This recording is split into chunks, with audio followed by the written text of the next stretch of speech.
Yesterday, we talked about how being you is not about performing, it's about being real, about not needing the whole world to see you, just to help that one person. And here's what most people do next: they feel seen for that moment. And then unfortunately, they go quiet again. Not because you don't care, I know you do, but because you're waiting to feel more ready, to have some kind of magical signal that tells you go. And the waiting is the thing that's keeping your voice from working. Let's look at that. Let's talk a little bit about it. And let's see if we can help you out with it just a little bit today. Hi, my name is Steve Kidd. I'm a third generation minister, international best-selling author of 40 books and counting. Over the course of the last 40 years in business, I've had the wonderful opportunity of working with everything from doctors, lawyers, multi-billionaires, nurses, but also startup companies, stay-at-home moms, people who were in the very beginning stages of, I don't even really totally know what I'm going to do, all the way to people who have been doing it for literally decades, getting it done, running Fortune 500 companies, doing the things that for so many people seem impossible. And here is the universal truth between all of them. Yes, you. And that is that the only way, the only time that you can truly feel visible is when you show up. We want so badly, I do too, I wish it existed so badly for there to be some kind of magical formula, some kind of wacky, crazy, viral thing that you can do that just mystically and magically creates this visibility thing for you.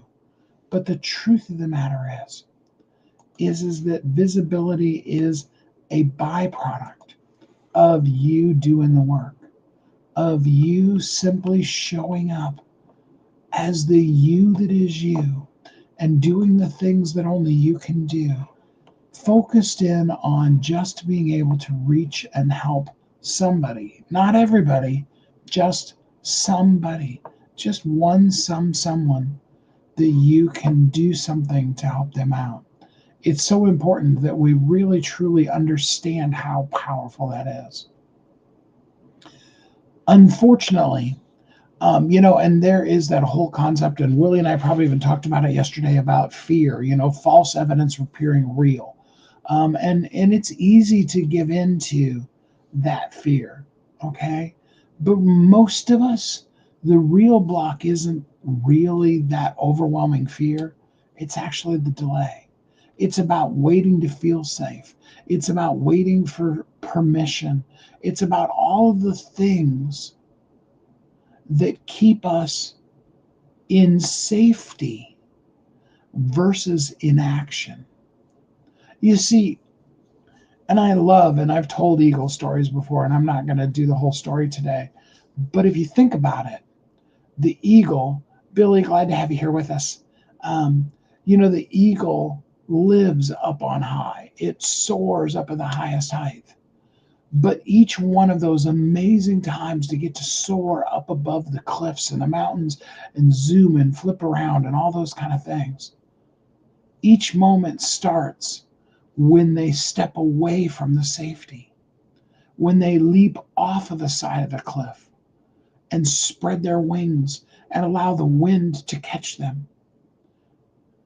Because they've learned that that's how those wings work. And that's how they can manipulate the updrafts and the downdrafts. It's interesting because an airplane, which is not a bird, it's a mechanical bird, if you will. Airplanes experience turbulence, and there's even been, you've seen it on TV or movies if you haven't experienced it in real life, where, the plane can even just do a, drop, and sometimes pretty abrupt, and can lose some considerable altitude just instantaneously. That doesn't happen to birds.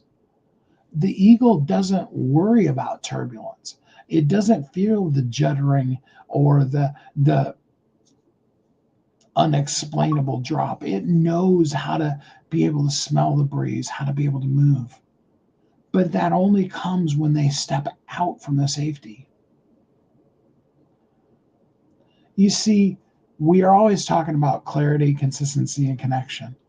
And yes, you need to clearly know who you are and what you do. But clarity is a byproduct of expressing yourself. Wesley, glad to have you here with us. Goblavania, glad to hear you.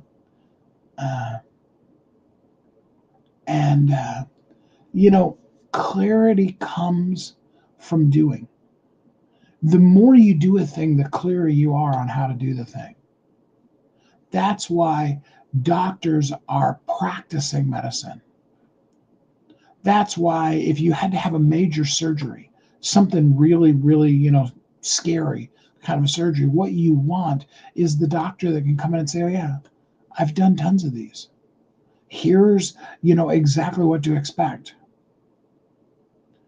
It's that kind of a situation. Clarity comes when we step out, not from the safety of our little cubbies, even from the safety of sitting in a perch up on the lofty mountain peaks.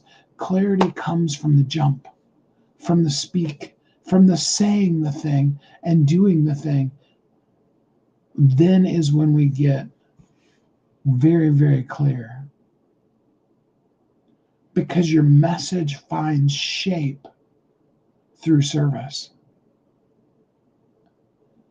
It's so important, and that's why I kept bringing it up yesterday, that we just reach the people, and more specifically, the person that we're meant to reach. Talk to somebody specific. Give them a specific solution for their specific situation. Doing that makes such a difference.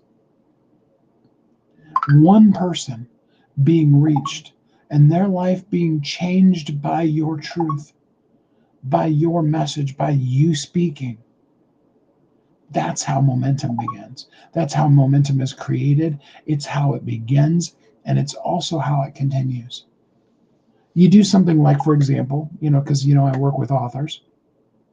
You write your book. That's great.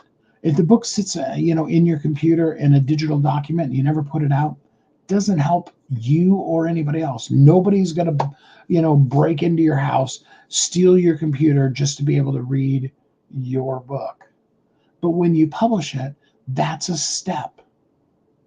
And then by continuing to have it out there and do it over and over and over again and share it, that's where the difference is made. We need to shift from wanting, wishing, hoping, and dreaming to living in the authority, to move from, man, I hope somebody likes this, to who needs this today? Who is this for? A real leader, a truly visible leader, they step out. They say the thing boldly. Whether you talk about something, huge. Like I always think of Dr. Martin Luther King's talk, the I Have a Dream speech. And he had given many, many, many other talks before then. But he could have succumbed to the fear at any point. He had threats on his life. He had people telling him to shut up.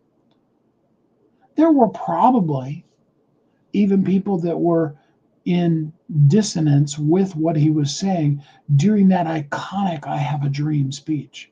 And there have been a lot of people that have taken and morphed that and used it in not the ways that it was originally intended. But it landed.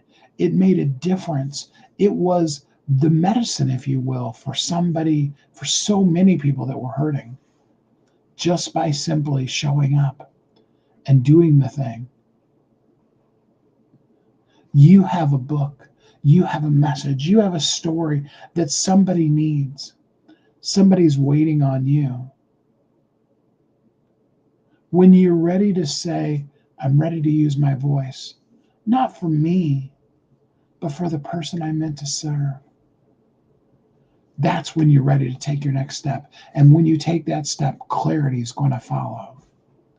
Because your voice isn't meant to impress the crowd, it's meant to reach the one person who needs it today. And the moment you stop waiting to be ready is the moment your message finally starts working. I'm so grateful for you. I'm so glad that you and I got to spend a little bit of time here again today. I appreciate who you are and all that you do. We'll be back again tomorrow. We'll be talking again about your clarity and your visibility and connecting and all those kind of things. But until we're together again next time, I hope you have a great week.